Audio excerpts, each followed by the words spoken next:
The rich don't dress like you think they do. They aren't buying Gucci belts, Saint Laurent bags, or Versace robes. The middle class is. Take a look at these 3 bags. 2 are from Walmart and 1 is from Louis Vuitton. Can you tell which one is the luxury brand? Sure, it's easy when the LV logo is plastered all over it, but I lied. One of those other bags isn't from Walmart.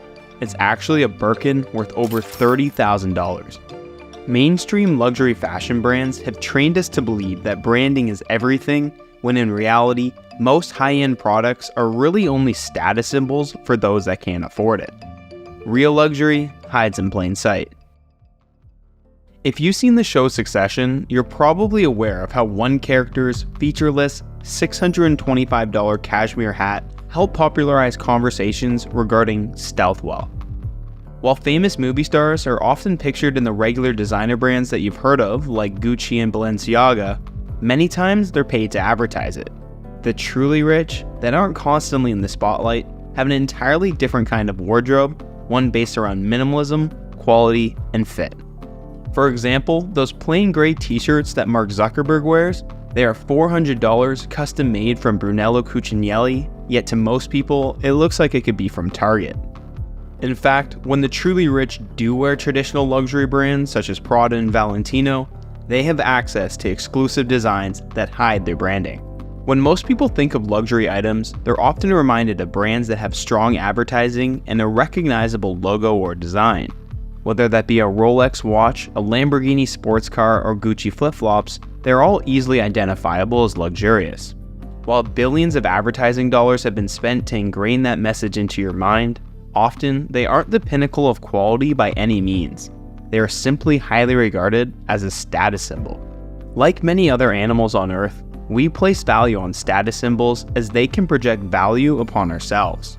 Male peacocks use their colorful feathers to attract a mate, penguins collect pebbles to prove their worth, and us humans purchase douchey luxury goods. It's all the same.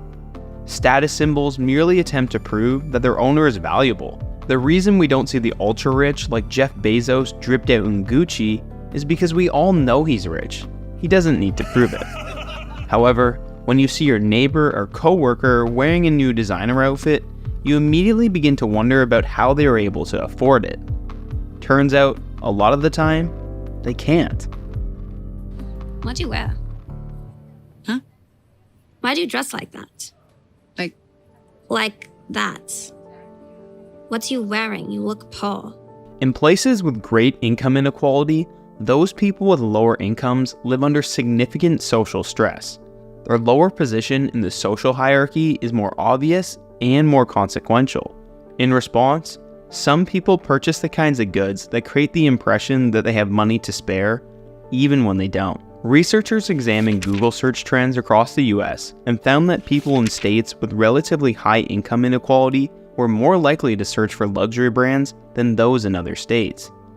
You can actually map this correlation, and you can see searches for luxurious brands like Ralph Lauren or items like fur vests have the same breakdown as did the map of income inequality.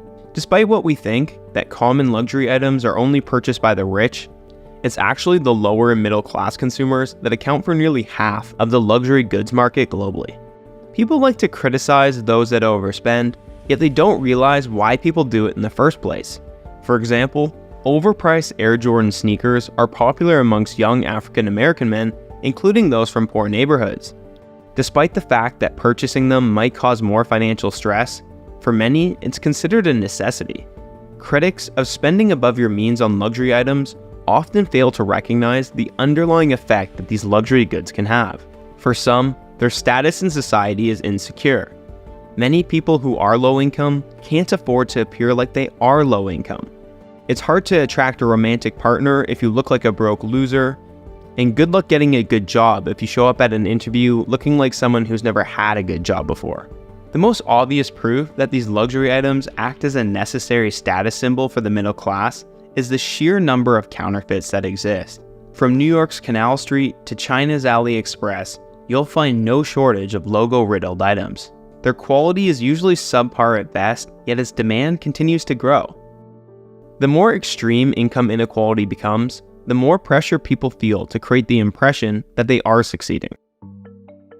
When the COVID pandemic shut down nearly everything, it caused many middle-class folks to lose their jobs and placed significant financial strain on the entire world. You'd think luxury spending would crash during a time of global financial uncertainty, yet the exact opposite happened. Moet Hennessy Louis Vuitton, LVMH for short, is the French conglomerate that owns many brands such as Tiffany and Dior. Oddly enough, the last few years has been an incredible growth period for LVMH. Its market cap at one point crossed over $500 billion, and Bernard Arnault, CEO of LVMH, became the richest person alive with a net worth over $200 billion. There's not a singular reason why this happened, but experts point to a few key findings that help tell the story. For one, studies continue to prove that income inequality causes both the rich to consume more luxury goods as they can afford to, but also that poorer individuals similarly consume more as a means to present themselves as successful. Governments across the world also gave out stimulus checks during this period, and many people used it to buy luxury items. Perhaps it's because they didn't know what else to use it for, but studies show it's indicative of a cultural shift regarding how we view luxury. A study from Bain found that Gen Z consumers are starting to buy luxury items some 3 to 5 years earlier than millennials, at 15 years old versus around 18 to 20. Gone are the days where luxury items were exclusively for the rich. Now, it's merely a savings goal for younger generations to eventually purchase these items. Buy now, pay later platforms like Afterpay and luxury resale sites like The RealReal offer even more ways for those financially insecure to partake in this illusion. People have babies with no money all the time. And if you're so worried about it, why don't you stop buying designer clothes, huh? I buy everything on eBay. It doesn't count when you're wearing Marc Jacobs from Minneapolis. As younger generations increase their consumption of luxury goods, these products lose their value as a means to signal wealth. Even in The Simpsons, what was supposed to be a cartoon about a lower middle-class family has now done a collaboration with Balenciaga.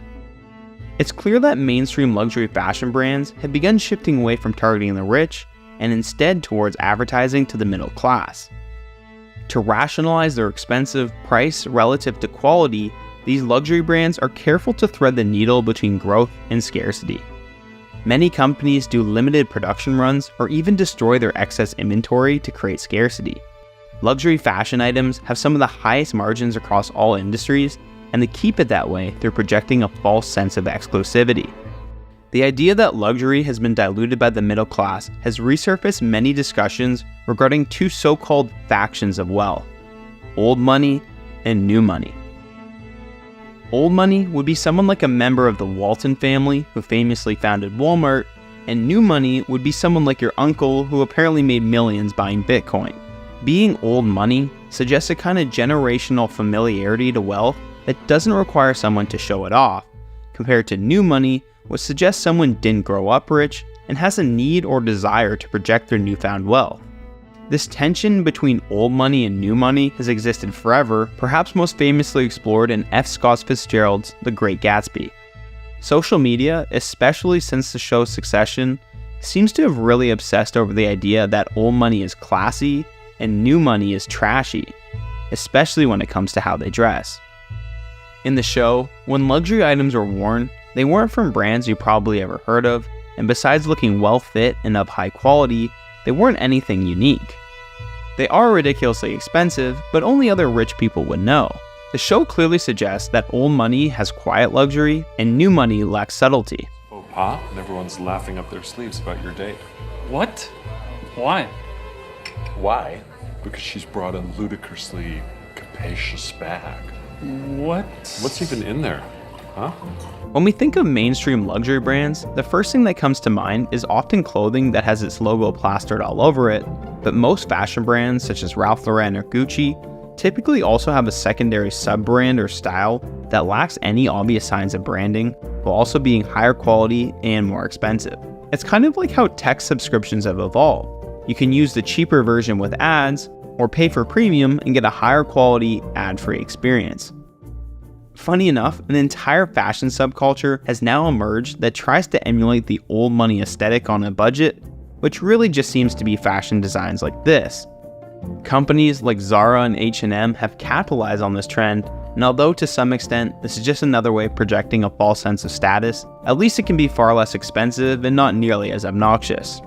It goes without saying that not everyone that purchases flashy luxury items are insecure posers. Some just really like the brand, and that's perfectly fine. Advertising and social media has effectively allowed brands to communicate unique identities around their products, and there's enough variety for everyone to find something they like. There isn't anything inherently wrong with saving up to purchase a luxury item. Often, people do it as a gift to themselves to celebrate an achievement. The problem arises when these are used as a tool to project status, especially during times of economic hardship. While owning a home has become out of reach for many in the middle class, luxury consumption for the same demographic continues to go up. While some may say it's our own fault as our priorities have shifted, perhaps regular folks have merely given up on what used to be attainable, and these luxury brands have done a better job of capitalizing on our insecurities. So the next time you find yourself wanting to splurge on a luxury brand, question the reason you have that desire in the first place. Is it because you actually really like it and think it provides a lot of value per dollar? Or is it something more? Who are you really buying it for? Yourself? Or so that others can see you owning it?